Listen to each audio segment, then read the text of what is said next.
Hello, dear student. I'm your chemistry teacher, Miss Sunny. This video is from chapter number 3, Chemical Bonding, explaining how atoms form ionic, covalent, and coordinate bonds to achieve stability. Water. You see it every day, you drink it, you are mostly made of it. We think we know it, right? But this incredibly common molecule is hiding a secret, a kind of hidden architecture that gives it some really strange, almost magical superpowers. So let's dive in and uncover the hidden geometry that literally makes life on Earth possible. It all kicks off with a really simple question, one you've probably asked yourself since you were a kid. Why does ice float? I mean, a solid cube of water floats in its own liquid. That's weird.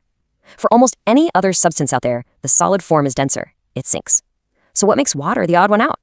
Well, the answer is all about how these little water molecules arrange themselves when they freeze. Instead of packing in tighter, they actually push each other apart to form this beautiful, open, crystalline lattice. You can see how this structure takes up more space than when the molecules are just jumbling around in a liquid. This right here is our first major clue. But floating ice is just the tip of the iceberg. Think about how water beads up on a surface, defying gravity, or how it takes a huge amount of energy to get a pot of water to boil. And of course, it's known as the universal solvent for a reason. These aren't just random quirks. Nope, they're all symptoms of the exact same underlying cause. To figure it out, we need to go smaller, much, much smaller. Okay, to really crack this case, we have to zoom way, way in. We're heading into the subatomic world, because a molecule's behavior is completely dictated by the tiny particles that build it. Let's start with a basic atom. I'm sure you've seen this model before. You've got this dense core, the nucleus, and then these little electrons zipping around in specific energy levels, or shells. It's a really simple picture, for sure, but it gets all our main players on the board. Inside that nucleus, we've got our positive protons and neutral neutrons. But the real star of our show, the particle that makes all the magic happen, is the electron. I mean, look at that relative mass. It's practically nothing, almost 2,000 times lighter than a proton. But its negative charge is just as strong as a proton's positive one. This tiny, powerful particle is responsible for basically all of chemistry. So, if we want to understand how atoms connect to build molecules, we have to understand the rules electrons play by. You could say their behavior is the motive that drives the whole operation. Now, electrons don't just orbit the nucleus like tiny planets. That's a bit of a myth. Quantum mechanics tells us they exist in these fuzzy regions of probability called orbitals. The best way to think about an orbital is like a 3D address. It's a cloud showing where an electron is most likely to be at any given moment. And those addresses can get pretty wild looking. They aren't just simple circles. You've got these spherical s orbitals, these cool dumbbell-shaped p orbitals, and they get even more complex from there. It's inside these strange and beautiful clouds that all the action happens. Now, when two atoms share electrons to form a bond, they don't always share nicely. Some atoms are just, well, they're greedier for electrons than others. This property, this atomic pulling power, has a name: electronegativity. Just think of it like a game of tug-of-war for electrons. On one side, you have the heavyweights, like oxygen. They pull on those shared electrons with incredible strength. On the other side, you have atoms like sodium, which have a much weaker grip. This imbalance of power is absolutely crucial. Okay, so let's see how this all comes together. The way these electrons behave doesn't just decide if atoms will bond, it dictates the exact three-dimensional shape the final molecule is forced into. The guiding principle here is called valence shell electron pair repulsion theory. Yeah, it's a mouthful, so we just say VSEPR. But don't let the name fool you. The core idea is actually incredibly simple and elegant. It all comes down to the electrons in the outer shell of that central atom.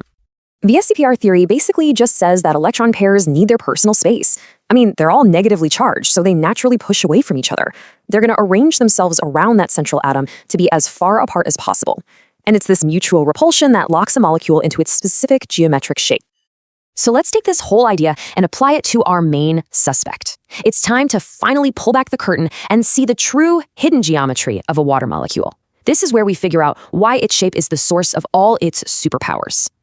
This personal space principle gives us very predictable shapes. For example, a molecule with two electron pairs is going to arrange them 180 degrees apart, making a perfectly straight line. A molecule with 4 electron pairs, like methane, pushes them out to the corners of a tetrahedron. It's all about getting as far away from each other as possible. And here it is, the water molecule. Now, its central oxygen atom also has 4 electron pairs, so you'd expect that same tetrahedral shape. But here's the twist. 2 of those pairs are bonded to hydrogen atoms, but the other 2 are lone pairs that aren't bonded to anything. And it turns out these lone pairs are extra pushy, so they shove the hydrogen atoms closer together, squishing the angle down to 104.5 degrees and creating this famous bent shape. This bent shape changes everything. Remember our electronegativity tug-of-war? Oxygen is the champion, so it pulls the shared electrons closer, giving the oxygen end of the molecule a slight negative charge. That leaves the hydrogen ends slightly positive. Now, if water were a straight line, these charges would cancel out.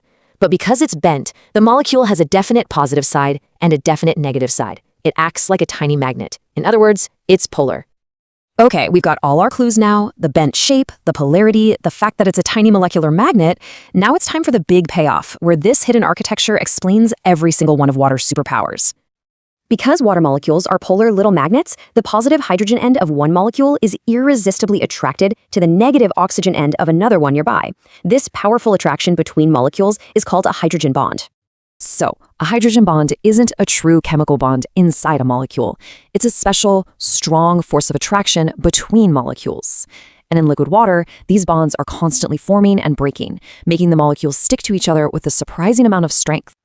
And just like that, the case is closed. It's those hydrogen bonds that lock water into that open, less dense lattice when it freezes. That's why ice floats. It's those bonds that we have to break with tons of energy to make water boil. And it's those bonds pulling all the molecules together that creates that incredible surface tension. The bent shape is the cause, the hydrogen bond is the mechanism, and the superpowers are the result. So just think about that for a second. The simple, bent shape of one tiny molecule creates the conditions for life as we know it. It really makes you wonder, doesn't it? What other secrets, what other fundamental properties of our universe are hiding in plain sight, encoded in the simple geometry of the molecules that build our world?